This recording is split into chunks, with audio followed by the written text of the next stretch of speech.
প্রথম অঙ্কে।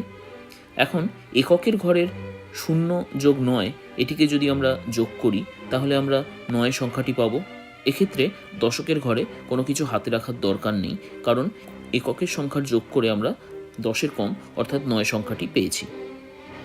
তাহলে আমরা এবার চলে যাব দশকের অঙ্কের সমাধানে। দশকের ঘরে আমরা পেলাম 8+9 অর্থাৎ 17। 17-র মধ্যে এই 7 সংখ্যাটি হবে আমাদের দশকের ঘরের সমাধান, এবং এই 1 সংখ্যাটিকে আমরা শতকের ঘরে হাতে রাখতে পারি। তাহলে এবার আমরা সবশেষে করব শতকের ঘরের সমাধান।